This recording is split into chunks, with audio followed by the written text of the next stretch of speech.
The best time to start a YouTube channel was in 2024. The next best time is now. In this video, I am going to share 8 tips about starting a YouTube channel and some of the things that you need to do in order to make progress with your YouTube channel. Now, some of my favorite YouTube videos are from my brothers and sisters from India. They go straight to the point and don't beat about the bush. Blah, blah, blah, subscribe. So, to all my Indian brothers and sisters, Dhanyavad. I hope I said that right. I think that's thank you in Hindi. In the same spirit, let's get straight into it. Now, one thing I need you to take note of, which we shall discuss later, is this concept. YouTube is a library, and every video that you post is a book in this library. So let's get straight into it. 1. You don't need fancy equipment. I got a question from one of my subscribers called Jackson, and he said he wanted to start a podcast, and he asked me what equipment am I using and the like. So let me show you. When I started my YouTube channel, I went and bought this second-hand phone. I bought this tripod. This is just a tripod, and I've put a microphone on it. I also bought this microphone because audio is very important. This is called a lavalier microphone. So what you do is, or rather what I do is, I stick the other part in here and then put this microphone on me, and then it records the audio from here on the thing, and this will be on the tripod recording me. I only got this camera that I'm using now after I reached 1,000 subscribers. And that was as a reward for reaching 1,000 subscribers for me. And it's also like an investment for me because I like taking videos and I travel. That's some of the content that you'll find on this channel. So don't think too much about like equipment, fancy equipment and the like. Just start with what you have. Number 2, don't get stuck on trying to imagine what your audience wants and the like. Just make content that you want to watch. You are your first audience. Before you have subscribers, you are your first audience. So make stuff that you like. As time goes by, you have people now making requests or giving you input to your videos. Like I've tried using the community tab on YouTube to get feedback from people like, oh, what type of stuff do you want to see? And very few people like respond. So just do you make videos that you like and people will give you feedback. In fact, this video is as a result of a request from someone. So just make videos. Don't get stuck trying to imagine what your audience wants. Make videos that you like. Number 3, copy, copy, copy. Yes, I'm saying copy video ideas. So one thing that you could do is find similar people or people who are making content similar to what you want to make. See their successful videos, watch them and have an open mind. Like go there with an empty cup and try to learn like what are these people doing in this video? How could I improve this video? How can I add my own spice to this video? One of the videos that I like, which brings me brings me quite a couple of subscribers, is a video which I copied. It's an idea. I watched the video from another person and I was like, I can simplify this. This video is too engineering. I need to simplify it so that everyone can understand it. I made that video and it gets me some subscribers every day. Now, it's not automatic that every video that you copy will work. There's another video I copied which it tanked. It didn't do any good at all. So copying is just like something to try. It's not like you have to copy every time. Be original, make your own stuff also. For YouTube, I need you to think more in long-term growth. Don't think in like, say, just 3 months.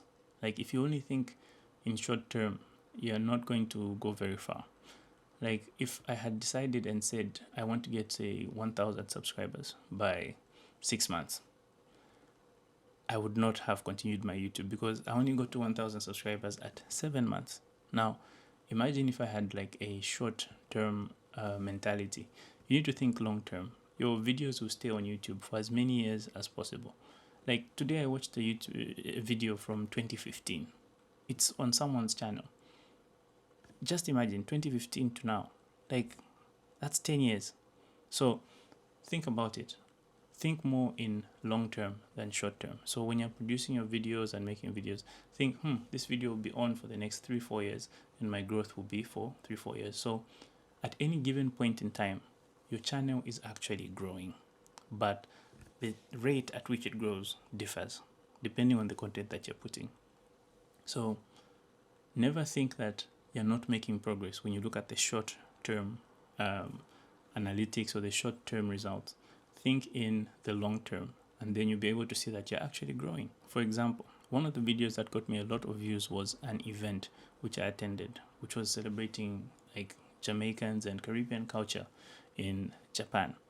I posted that video, and after 1 month, it wasn't doing so well. But then 2 days after, like, let's say 32 days later, it jumped up from 1,000 views to about 58,000 views. Can you imagine that? Like, if I just given up and said, this video is not doing well, let me even delete it, that would have been bad. Again, don't delete videos, just keep them because they're showing your progress. Just keep your videos on your channel and think more long term, okay? Number 5, have a script. Guys, all your ideas are good, but it's better when you write them down and put them in a logical step so that everyone can follow. I was talking to a friend of mine, and when I told her I was writing a script, she was very shocked, and she said, I thought this stuff comes from your head. And I was like, but I'm writing the script from my head, and after I write it down, I'll be able to say it better because I can then see it and compose my thoughts. So write a script. It's very important that you write a script. It will just give you, it doesn't have to be detailed. It can even be bullet points if you're the type of person who likes to, freestyle and just talk freely. So write a script. It's very important. We have an idea, plan it out on how you're going to deliver it. Number 6, it's very tempting to look at other people and compare. Don't compare your YouTube journey or your progress to other people. It's very important that you compare yourself to your previous self. If you keep comparing with other people, trust me, you always end up being on the losing side and you feel like you're not making any progress at all. So measure your progress by how far you have come, not by how far people are from you. Number 7, audiences and targeting. Let's face it, YouTube is an American app, so majority of the users are from that region. It's changing now because we've got countries like India, where there are people like the population is like say 1 point something billion people. But what I'm trying to say here is that when you're starting out your YouTube or whatever, think about your audience also in terms of who you're trying to get to watch your videos. For example, suppose you are targeting an audience from Liberia, which only has a population of say 5 million.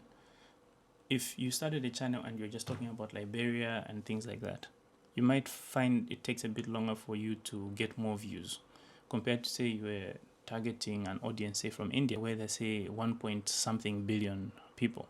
Now, I'm not saying you need to start speaking like say in an American accent or things like that, because the internet does not respect borders, okay? And that's one thing that I realized when I started this YouTube stuff. Like right now, please post in the comments, where are you watching from? The internet will just take your video anywhere and everywhere. It doesn't matter what content you're posting, okay? As long as it's relatable and like, it will be sent out there and people who want to watch will find it. So think about the audience also. If you think small, you might not get big results. So think more of like making your content more appealing to a lot of people or a certain type of people. One of my core audiences on this channel is fellow Zambians. I'm from Zambia, so I want people to invest in real estate and things like that in Zambia. So if you're interested in that type of stuff, follow my Facebook page, subscribe, or watch some of my content on that. Number 8, ride the trends. There are 2 ways of doing YouTube, in my own opinion. There's one way where you're just following trends. You're trying to go viral. You're trying to catch the next wave so that you can get as many views as possible and the like.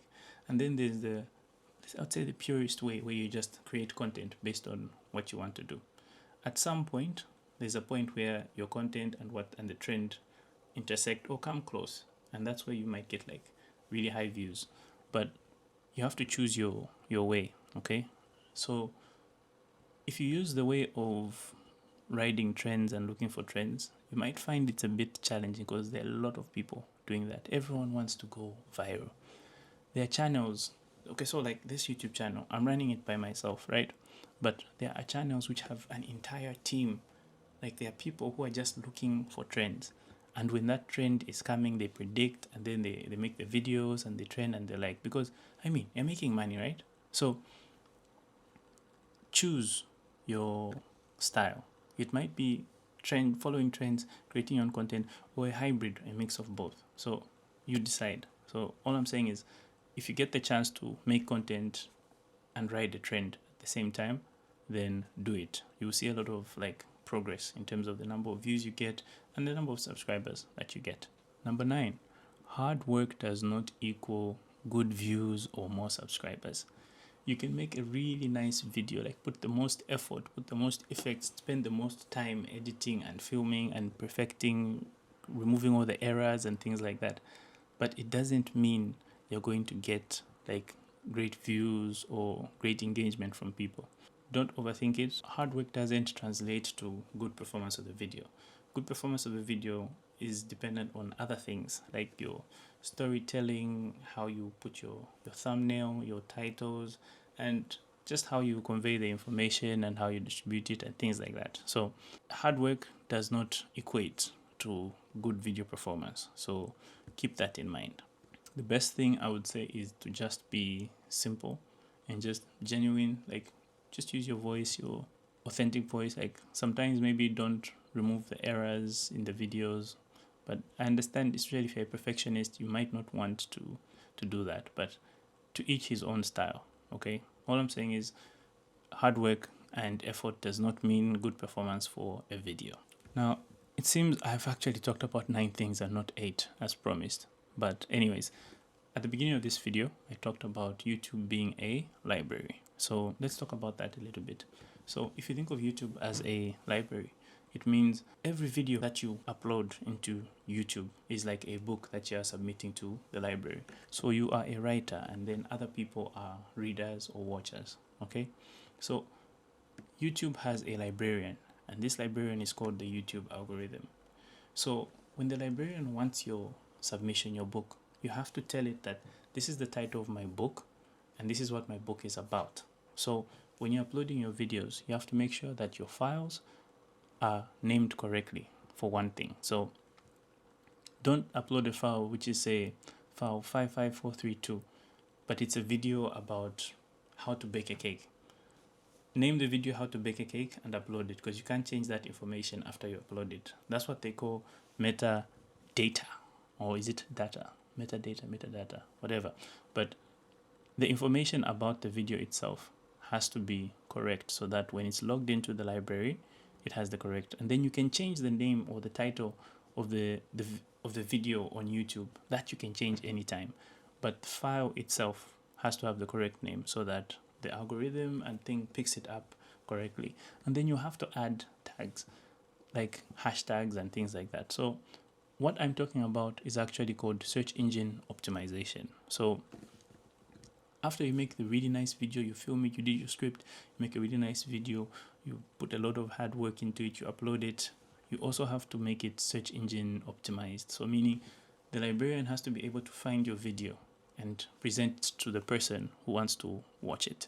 So you have to spend some time on that.